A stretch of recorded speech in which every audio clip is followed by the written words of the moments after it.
در کے جنت کھڑی ہے لینے کو، آغوش میں انہیں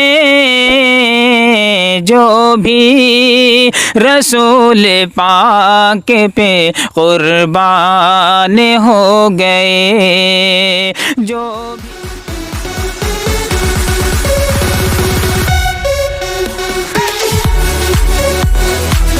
ورحمۃ اللہ وبرکاتہ۔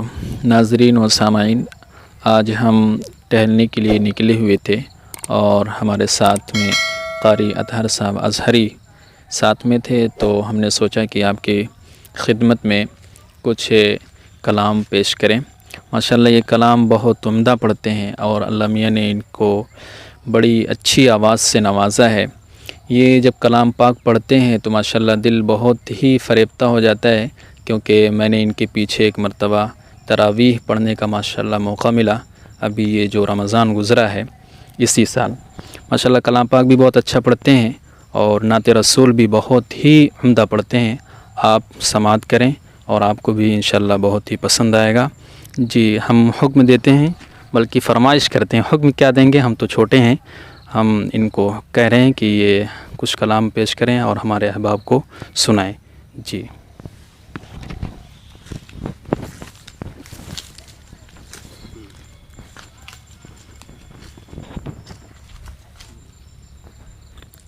السلام علیکم ورحمۃ اللہ وبرکاتہ۔ معزز ناظرین، آئیے بلا کسی تمہید کے آپ کے خدمت میں نعت پاک کے چند شعر پڑھتا ہوں، سماعت فرمائیں۔ دربار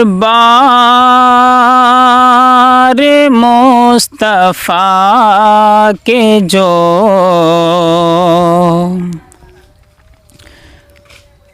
دربار مصطفیٰ کے جو دربان ہو گئے، دربار مصطفیٰ کے جو دربان ہو گئے، کہ دربار مصطفیٰ کے جو دربان ہو گئے، وہ لوگ کائنات کے سلطان ہو گئے، وہ لوگ کائنات کے سلطان ہو گئے،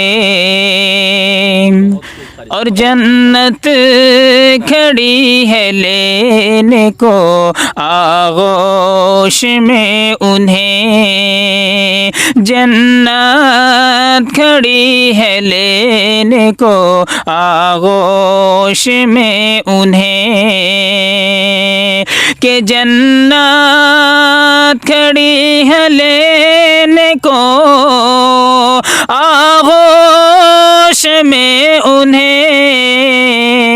جو بھی رسول پاک پہ قربان ہو گئے، جو بھی رسول پاک پہ قربان ہو گئے۔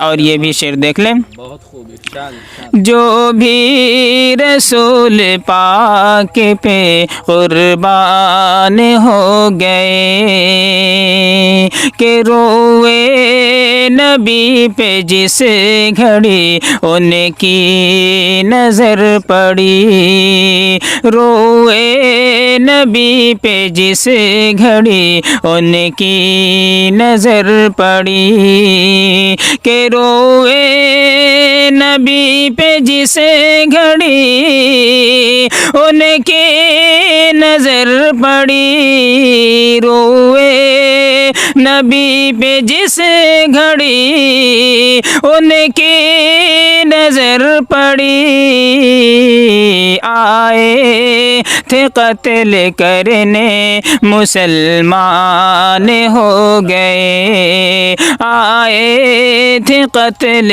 کرنے مسلمان ہو گئے، وہ لوگ کائنات کے سلطان ہو گئے۔ السلام علیکم۔ جی ماشاءاللہ ناظرین و سامعین، آپ نے سنا کہ قاری اطہر صاحب نے کس انداز میں نعت رسول صلی اللہ علیہ وسلم پڑھ رہے تھے۔ دل تو میرا یہ کہہ رہا تھا کہ وہ پڑھتے جائیں اور ہم لوگ سنتے جائیں۔ پھر ناظرین انشاءاللہ اگلی ویڈیو میں ہم آپ کی خدمت میں ان سے کلام پڑھنے کی کرنے کا حکم کریں گے کہ وہ آپ کی خدمت میں نعت رسول